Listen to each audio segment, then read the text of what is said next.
All right, so for centuries, we've had this one image of the Amazon rainforest, right? The world's last great wilderness, just this huge, untouched jungle. But what if that whole picture is wrong? Some absolutely mind-blowing new discoveries are forcing us to completely rethink everything. And they're revealing this human-shaped past that's way more complex and frankly more incredible than we ever imagined. Okay, let's get into it. I mean, that's a pretty wild question to think about, isn't it? The idea that this place we think of as the ultimate wilderness was actually, for thousands of years, a managed, cultivated garden, shaped by human hands. And look, this isn't some fantasy novel. This is the new reality that scientists are uncovering, and it's challenging basically everything we thought we knew. So, you've definitely seen headlines like this pop up on your newsfeed. They're super exciting, you know? They're dramatic. They paint this picture of brave explorers stumbling upon a completely forgotten world. But here's the thing. Today, we're going to dig past that sensationalism. We want to understand what's really being found, and more importantly, why the words we choose to talk about it, well, they matter a lot. So let's break down the popular story. It's pretty simple. The Amazon was just this pristine jungle, way too harsh for any big societies to survive. And any talk of ancient cities? That was dismissed as pure legend. You know, the fever dreams of explorers looking for El Dorado. But it turns out, that whole story is being totally ripped up and rewritten. And you know what's crazy? This isn't even brand new information. Way back in the 16th century, there was this Spanish friar, Gaspar de Carvajal. He was on an expedition down the Amazon River, and he wrote about seeing these massive settlements. So big, he actually called them cities. But for centuries, people just waved it off, saying, oh, he was just exaggerating. Well, guess what? It looks like he was telling the truth all along. But here's a really important point. This rewriting of history didn't just start with fancy satellites and lasers. No, it began decades ago with archaeologists doing the hard, painstaking work on the ground.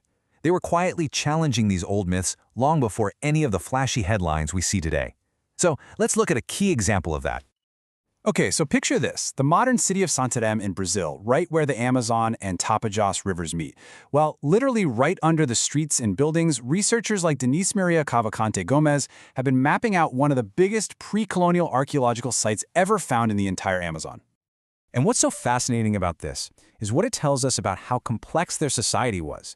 I mean, this wasn't just one big, messy settlement. It was a networked society. You have the Aldeia site, a huge, sprawling ceremonial center. And then right next door is the Porto site, which was a massive residential area. The fact that they separated ritual spaces from where people lived, that points to a seriously organized culture. And just look at the timeline. We're not talking about temporary camps here. These were bustling, thriving urban centers for 400 years. A continuous, densely populated area that lasted from about 1200 AD all the way up until the arrival of Europeans, which, as we know, led to a catastrophic population collapse. And all of that history was just hidden right under our feet in a modern city. Okay, so if archaeologists have been finding this stuff on the ground for years, you might be wondering, why all the hype right now? What's with all the headlines? Well, that's where a totally revolutionary technology comes into play. It's something that lets us see the Amazon jungle in a way we literally never could before. And that technology is called LiDAR. The simplest way to think about it is like digital deforestation, but without cutting down a single tree. It lets scientists peel back the thick jungle canopy just like lifting a blanket and see the bare ground underneath. And what's revealed are all these subtle mounds, roads, and earthworks left behind by ancient people.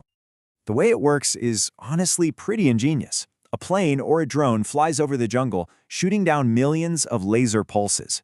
Now, most of them just bounce off the leaves and branches. But a few, and this is the key part, make it all the way to the forest floor and bounce back.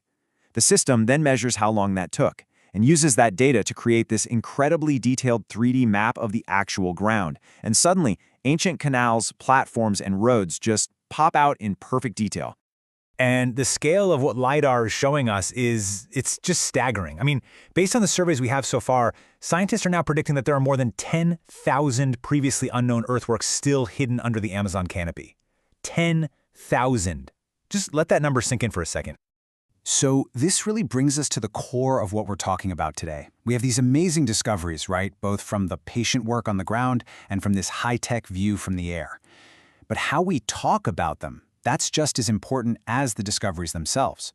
And that whole lost city story, as exciting as it sounds, can actually be super misleading. Just take a look at this. This comes straight from an analysis by an archaeologist named Catherine Reese Taylor. On the left, you've got the careful, very specific titles from the actual scientific papers, and on the right, that's what happens when they become news headlines. Low-density urbanism turns into a mind-blowing discovery. Garden urbanism becomes the long-lost Rome. You see the disconnect there? And this gets to the critical question that Reese Taylor poses. What does it even mean for something to be lost?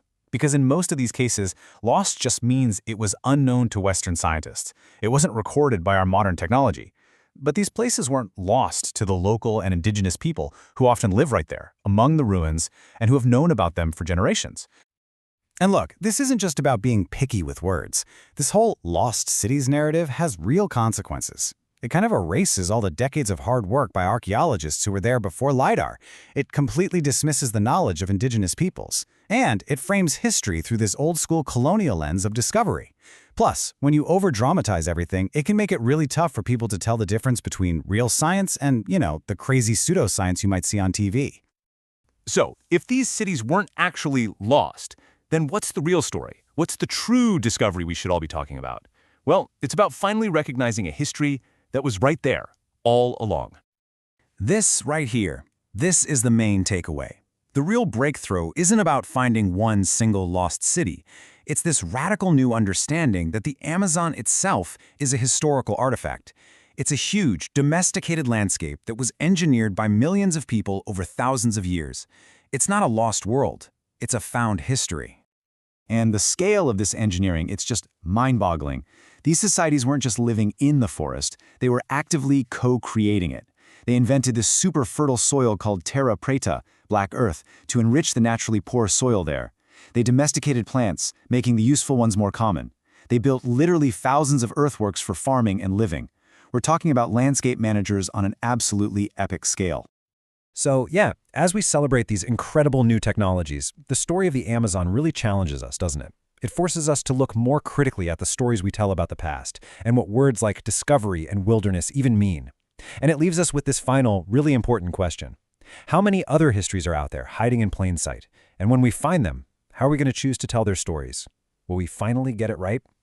Thanks for sticking with me on this one.